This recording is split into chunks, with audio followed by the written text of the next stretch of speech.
Hello दोस्तों, स्वागत है आपका आपके अपने चैनल लॉ विद मी में। जैसा कि दोस्तों हम अपने इस चैनल पे सिविल और क्रिमिनल लॉ के कुछ एक इम्पॉर्टेंट कंसेप्ट्स कवर करते हैं और आप सबसे शेयर करते हैं।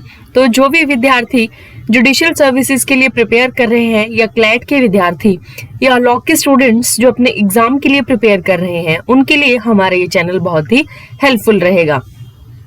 तो दोस्तों, वीडियो स्टार्ट करने से पहले मैं आपसे कहना चाहूंगी कि जिन भी विद्यार्थियों ने मेरा चैनल सब्सक्राइब नहीं किया है, प्लीज सब्सक्राइब कर लें और बेल आइकन को प्रेस करें ताकि आपको फर्दर वीडियोस की नोटिफिकेशन टाइम टू टाइम मिलती रहे। तो दोस्तों, जो आज का टॉपिक मैंने कवर किया है वह है केस डायरी। केस डायरी को हिंदी में अभियोग दैनिकी भी कहा जाता है। जब भी कोई आपराधिक मामला घटित होता है और पुलिस उसकी इन्वेस्टिगेशन स्टार्ट करती है, तो जो इन्वेस्टिगेशन का रिकॉर्ड है पुलिस द्वारा जो है वो उसे केस डायरी में रखा जाता है।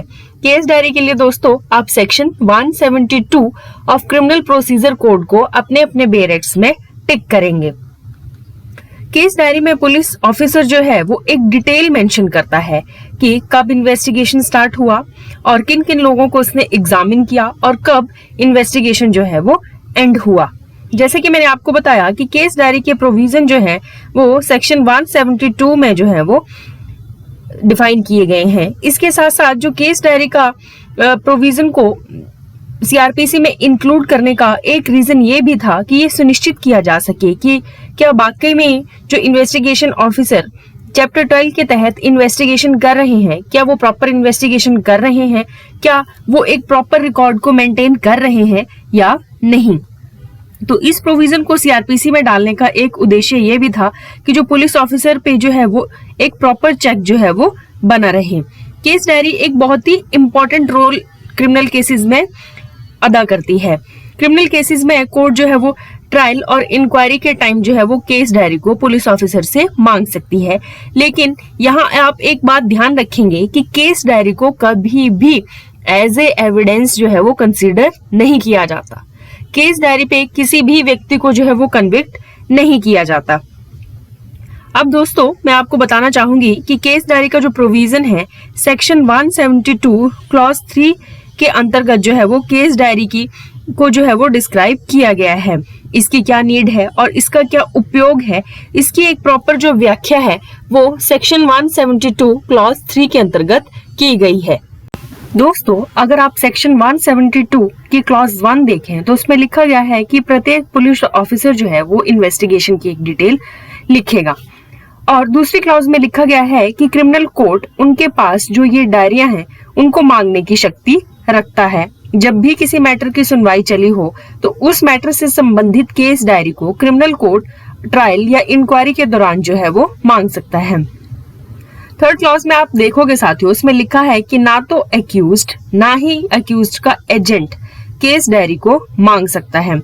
इसके साथ साथ मैं आपको ये भी बता दूं कि जो प्रोसिक्यूशन है वो भी केस डायरी की जो है वो डिमांड नहीं कर सकता और ना ही वो केस डायरी का हकदार होता है। केस डायरी को पुलिस ऑफिसर ट्रायल में जो है वो अपनी मेमोरी को रिफ्रेश करने के लिए यूज कर सकते हैं। लेकिन जैसे ही पुलिस ऑफिसर अपनी मेमोरी को रिफ्रेश करने के लिए इसे यूज करते हैं तो इस पे सेक्शन 161 और section 145 of Indian evidence act की जो प्रोविजंस हैं वो एप्लीकेबल हो जाते हैं। दोस्तों, अब मैं आपसे बताना चाहूंगी कि ऐसा क्या रीजन है कि एक्यूज जो है वो केस डायरी को नहीं मांग सकते या नहीं यूज कर सकते। तो मान लो अगर एक्यूज को केस डायरी दे दी जाए तो केस डायरी में पुलिस ऑफिसर जो है वो हर एक जो थिंग है उसे मेंशन करते हैं कि किन किन लोगों को एग्जामिन किया, क्या क्या जो उसको एक्यूज के खिलाफ जो है वो एविडेंसेस मिले। तो अब इसे एक्यूज जो है वो ऐसे विटनेसेस को हार्म पहुंचा सकता है जिन्होंने एक्यूज के खिलाफ जो है वो स्टेटमेंट दी है। तो जितना हो सके जो केस डायरी है उसे जो है वो गोपनीय रखा जाता है और जो जिन लोगों की जो बयान दर्ज किए गए हैं ताकि उनकी सुरक्षा जो है वो प्रभावित ना हो। एक बात मैं आपसे यहाँ और क्लियर कर दूं कि जैसे एक्यूज जो है वो केस डायरी को चेक नहीं कर सकता, वैसे ही प्रोसिक्यूशन भी केस डायरी का जो है वो हकदार नहीं होता है।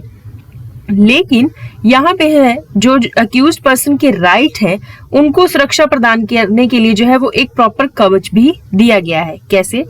जैसे मान लो इन्वेस्टिगेशन ऑफिसर जो है वो डायरी के आधार पे कोर्ट में अपनी अपनी बातें रखता है एक्यूज या उसके लॉयर को लगता है कि इन्वेस्टिगेशन ऑफिसर जो है वो कुछ छुपाने की कोशिश कर रहा है, जो कि इन्वेस्टिगेशन ऑफिसर द्वारा जो है वो डायरी में लिखा गया है, तो डिफेंस लॉयर इन्वेस्टिगेशन ऑफिसर से जो है वो क्वेश्चनिंग कर सकता है।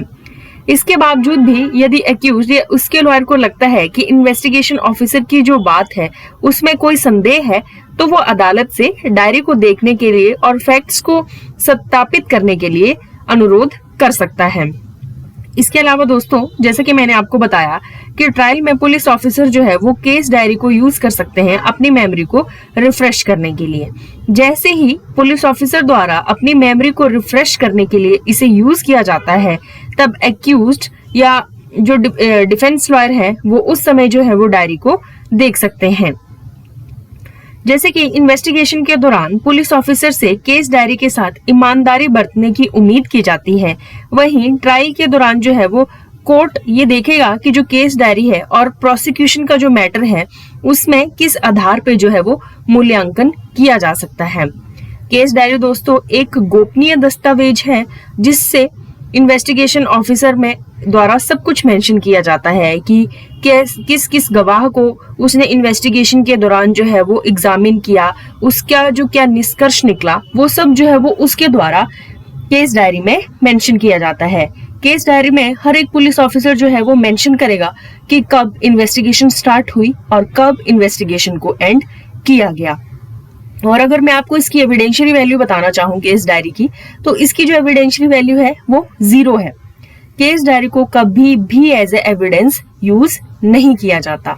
सिंपली जैसा मैंने आपको बताया कि जो केस डायरी है उसे कोर्ट जो है वो इंक्वायरी या ट्रायल में जो है वो यूज कर सकती है, ये देखने के लिए कि क्या जो प्रोसिक्यूशन का मैटर है और जो केस डायरी है वो आपस में कितना जो है वो मैच कर रहे हैं। अदरवाइज जो केस डायरी है उसे यूज नहीं किया जाता। और एक मैटर मैंने यहाँ आपके साथ और डिस्कस किया कि अगर पुलिस ऑफिसर अपनी मेमोरी को रिफ्रेश करने के लिए इसे यूज करता है तो इस पे सेक्शन 161 और 145 ऑफ एविडेंस एक्ट जो है वो एप्लीकेबल हो जाते हैं। तो दोस्तों, ये थी आज की वीडियो। आई होप आपको वीडियो अच्छी लगी हो। अगर आपको वीडियो अच्छी लगी हो तो please like, share and subscribe my channel. Thank you दोस्तों।